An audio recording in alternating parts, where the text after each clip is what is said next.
ನಾವು ಇವತ್ತು ಹಿಂದೂಗಳು ಈ ದೇಶದಲ್ಲಿ ಗುಲಾಮರಾಗಿ ಜೀವನ ಮಾಡುವಂತ ಪರಿಸ್ಥಿತಿ ಇದೆ. ಬಹುಶಃ ನರೇಂದ್ರ ಮೋದಿ ಅವರು ದೇಶದ ಪ್ರಧಾನಮಂತ್ರಿ ಆಗದೇ ಇದ್ದಿದ್ರೆ ಇವತ್ತು ನಮ್ಮನ್ನ ಅತ್ಯಂತ ನಿಕೃಷ್ಟ ಸ್ಥಿತಿಯಲ್ಲಿ ಈ ದೇಶದಲ್ಲಿ ನೋಡ್ಬೇಕಾದ ಪರಿಸ್ಥಿತಿ ಇದೆ. ಇವತ್ತು ಕರ್ನಾಟಕದಲ್ಲಿ ಏನಿದೆ, ನಾಗಮಂಗಲದಲ್ಲಿ ಪೆಟ್ರೋಲ್ ಬಾಂಬ್ ಹಾಕದವರು ಅವರು, ಕಲ್ಲು ಒಗೆದವರು ಅವರು, ಆದ್ರೆ ಅಪರಾಧಿ ಏವನದಿಂದ 32 ಯಾರು ಹಿಂದೂಗಳು, 33 ಅವರು. ನೋಡ್ರಿ ರಾಜ್ಯ ಸರ್ಕಾರ ಗಣಪತಿಯನ್ನ PSI ಅವ್ರು ಬಂದು ಜೀಪ್ನಾಗ ಹಾಕೊಂಡು ಹೋಗ್ತಾರೆ. ತಿರುಪತಿ ಒಳಗ, ತಿರುಪತಿ ಲಾಡು ಒಳಗ ಇವತ್ತು ದನದ ಕೊಬ್ಬು, ಮೀನಿನ ಎಣ್ಣೆ, ಆ ಜಗನ್ಮೋಹನ್ ರೆಡ್ಡಿ ಇದ್ದಾಗ ತಿರುಪತಿಯನ್ನು ಅಪವಿತ್ರ ಮಾಡಿದ್ರು. ಇನ್ನ ನಮಗ್ ಬುದ್ಧಿ ಬಂದಿಲ್ಲ. ಗ್ಯಾರಂಟಿ ಎದ್ಕೊಳ್ಳಿ ಓಟ್ ಹಾಕ್ತೀವಿ, 2000 ಕೊಡ್ತಾರ ಅಂದ್ರೆ ಓಟ್ ಹಾಕ್ತಿವಿ. ನೀವು ಹಿಂದೂಗಳೇ ಉಳಿದಿಲ್ಲ, ಬರೀ 2000ದಾಗ ಹೋಗ್ತಿರಲ್ಲ. ಇದರಿಂದ ಲಕ್ಷ್ಮಿ ಅಕ್ಕನೇ 2000ದಾಗ ನಿಮ್ನ ಬರಬಾರ್ದು ಮಾಡಿ ಆದಾಟ ಜಲ್ದಿ ನಿಮ್ಮನ್ನ ಚಾಂದ್ ಬಿಬಿ ಮಾಡ್ತಾಳ. ದೇಶ ಉಳಿಬೇಕು. ಕಾಶ್ಮೀರದಾಗ ಏನಾಯ್ತು ಬಂಧುಗಳೇ,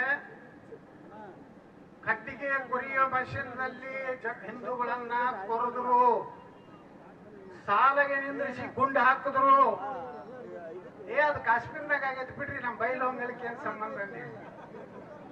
ಕೇರಳದಾಗ ಇವತ್ತೇನೈತಿ, ಅಲ್ಲಿ ಹಿಂದೂಗಳು ಅಲ್ಪಸಂಖ್ಯಾತರಾಗ್ಯಾರ. ಅಲ್ಲಿ ಹಿಂದೂಗಳು ಜೀವನ ಮಾಡ್ಲಿಕ್ಕೆ ಸಾಧ್ಯ ಇಲ್ಲ.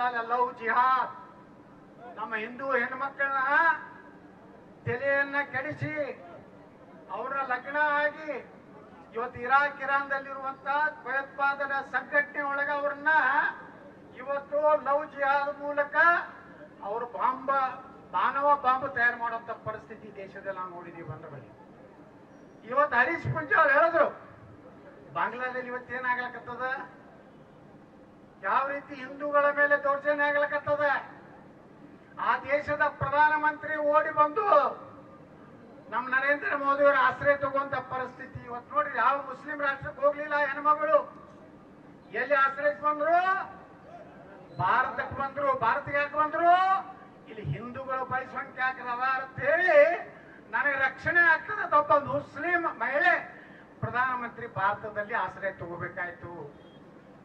ಇನ್ನು ಭಾರತದಲ್ಲಿರುವಂತಹ ನಾವು ಹಿಂದೂಗಳು, ನಾವು ಜಾತಿ ಜಾತಿ ಜಾತಿ ವ್ಯವಸ್ಥೆಯಿಂದ ಒಡೆದು ಹೋಗ್ಬಿಟ್ಟಿವಿ.